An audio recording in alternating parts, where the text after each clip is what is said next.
Comentários sobre o Viver. Livro de Jiddu Krishnamurti. 65. Ocupação da mente.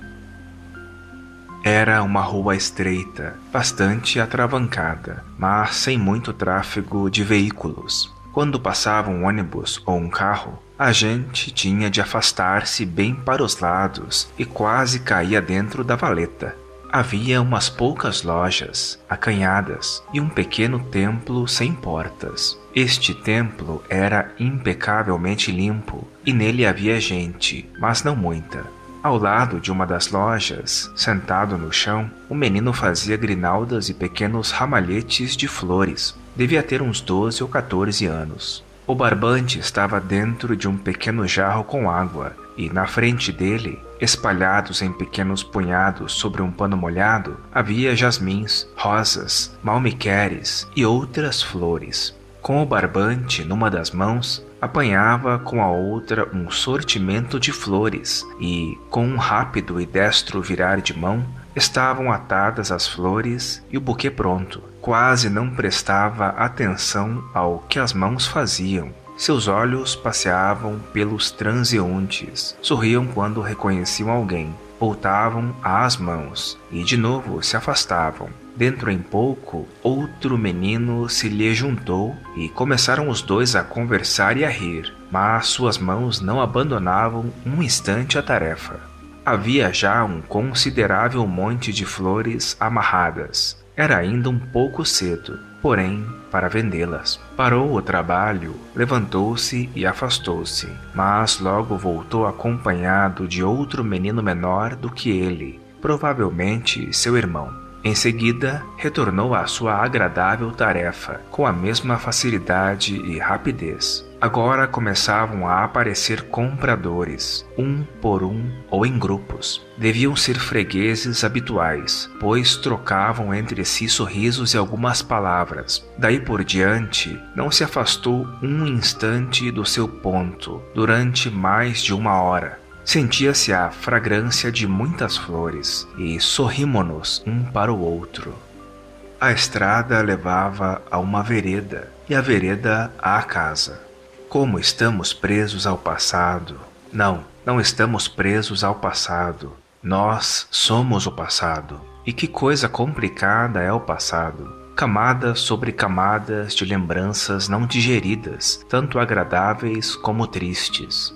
Ele nos persegue dia e noite e, ocasionalmente, ocorre uma interrupção, revelando-nos uma luz muito clara. O passado é como uma sombra e faz as coisas baças e tristes. Nesta sombra, o presente perde a sua claridade, seu frescor, e o amanhã é a continuação dessa sombra. O passado, o presente e o futuro estão ligados pelo longo fio da memória. O feixe inteiro é memória, com pouca fragrância. O pensamento se move através do presente para o futuro e vice-versa. Como um animal inquieto atado a uma estaca, ele se move dentro do próprio raio, estreito ou amplo. Jamais, porém, está livre da própria sombra. Este movimento é a ocupação da mente com o passado, o presente e o futuro. A mente é a ocupação. Se a mente não está ocupada, deixa de existir.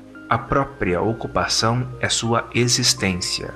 A ocupação com insulto e lisonja, com Deus e bebida, com virtude e paixão, com trabalho e expressão, com amontoar e dar, é a mesma coisa. É sempre ocupação, preocupação, agitação. Estar ocupado com alguma coisa, sejam peças de mobília ou seja Deus, é um estado de vulgaridade, superficialidade. A ocupação da mente dá um sentimento de atividade, de vitalidade. Eis porque a mente acumula ou renuncia, ela se sustenta com ocupações. A mente precisa estar ocupada com alguma coisa. Aquilo com que está ocupada é de pouca monta. O que lhe importa é estar sempre ocupada, e as ocupações melhores têm significação social. Estar ocupada com algo é da natureza da mente, e sua atividade brota daí. Estar ocupada com Deus, com o Estado, com o saber, é a atividade da mente vulgar. A ocupação com alguma coisa implica limitação, e o Deus da mente é um Deus pequenino, não importa em que altura ela o coloque. Sem ocupação, a mente não existe, e o medo de não ser torna-a inquieta e ativa. Esta atividade incansável tem a aparência de vida, mas não é vida. Conduz sempre à morte. Uma morte que é a mesma atividade, sob outra forma.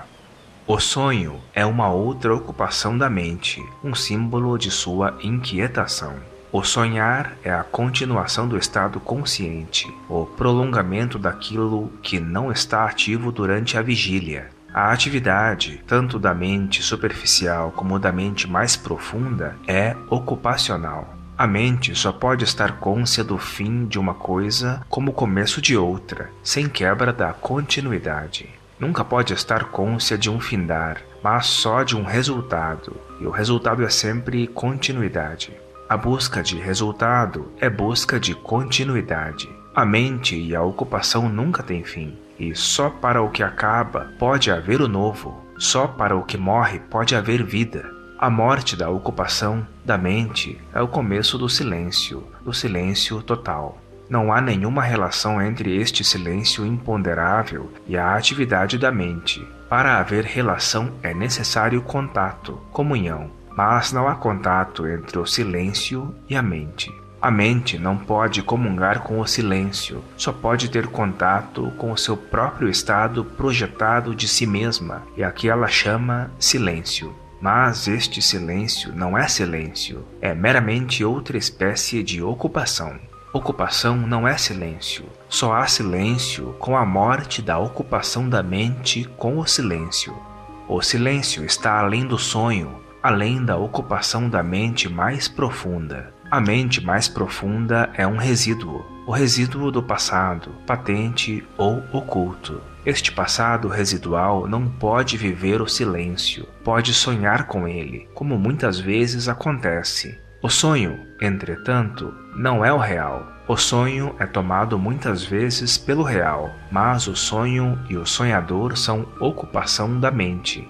A mente é um processo total e não uma parte exclusiva. O processo total da atividade, residual e adquirente, não pode comungar com aquele silêncio que é inexaurível.